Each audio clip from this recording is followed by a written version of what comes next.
How to save your marriage, vulnerabilities in marriage, midlife crisis. Hello, y'all. I'm Diana Brienne. I've talked a lot about marriage and, challenges in marriage for a lot of people. And a lot of people end up divorced that didn't need to be divorced. And I think if people were more aware of the shortcomings that can happen in marriage, the difficulties, the challenges, that midlife crisis for some people can be a real deal, and they can make a lot of mistakes in periods of time like that. I think that a lot of marriages could be saved if people were more alert to vulnerabilities. Wrong people entering into your marriage, wrong voices, putting yourself in wrong places, doing a lot of things that you should be doing with your spouse. You're doing it with other people, mainly people that maybe you shouldn't be doing it with. Talking down to your spouse or not dreaming together. Dreaming together keeps you together. Even if those dreams don't happen, if you dream together, the people that dream together often stay together. Midlife crisis, some people, the kids are grown up now, or they're growing up, they're teenagers, and the house is too noisy for them, and they go have an affair, and that affair can ruin their marriage, or they fall in love with somebody at the office, and they think they're better than the spouse because they only see them when they're all dressed up and looking real fancy and real good, and all that kind of stuff. And, often people make that mistake of thinking that, oh, well, this person looks so great and my wife or my husband doesn't look so great. But maybe your husband and wife, you see them 24/7 and you're only seeing a little clippet or snippet. Clippet? I don't think that's a word. You're only seeing a little snippet of the person that you work with. You're seeing the best of who they are. And often people put their best foot forward. And some people just want to pretend like they're a good friend of yours. They just want to be friends when they want to be a lot more. And they slowly pull you in, or they start to put words of doubt in you or your spouse. And who you hang out with does have a powerful impact. And, it's so important that a husband and wife, that a couple, save their personal moments for each other, that they're very selective about what they share with other people and how they share it and who they confide in. Confiding into somebody that doesn't have your marriage interests at their best heart can be a terrible thing.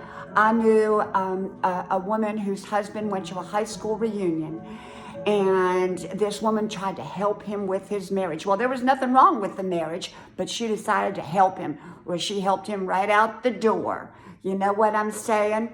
And so he was stupid enough, dumb enough, to listen to this other woman, when he should have been listening to his wife. And I've seen women do the same thing. So it's not just a man thing, it can be a woman thing too. And so be mindful of who you keep long conversations with, and be mindful of who you hang out with. And, you shouldn't be sitting at the bar without your spouse night after night. That's not a good thing, in my opinion. I mean, you may do it night after night, but if you're going to go to a bar, then you should probably go together. Now, I'm not talking about eating a meal out with a bunch of friends, but then why isn't your wife or your husband with you anyhow? You know what I'm saying? You got to dream together. You got to build together. You got to stay together. And you've got to be alert to all the shortcomings that can happen. And, even when someone has had an affair, which can be devastating, and it is devastating in most situations, even people can get through that if that people are in that marriage are willing to change behaviors and extend forgiveness and change their ways. It can be worked through rather than throw that marriage away. People do stupid stuff in marriage, and that's no excuse, but it just happens, okay? It can happen.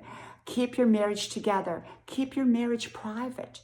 Your personal business needs to be private. You don't need to be sharing it with somebody at work, man or woman. You don't need to be doing that, or sharing it all over the internet, or sneaking around on the internet. Whoa, that's a biggie. Sneaking around where nobody can see you on social media. Don't do that. Don't do that. And don't play a part in it, okay?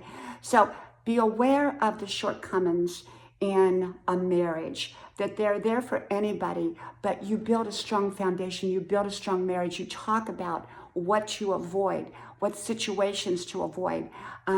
You be each other's watchful eyes and ears, and nose and mouth and everything else. And say only positive words to your spouse, about your spouse, to them and to other people, and treat each other with respect. Don't take each other for granted, not 1 year, 10 years, 20 years, 30 years, or 50 years. Love each other and build on what you've got. And don't think the grass is always greener out there, because often that grass is going to die at some point. And so you may end up with dead grass if you go somewhere else. So water your own grass. Take care of your own grass. Take care of your own marriage. Okay? Well, from my house to yours, may God bless you.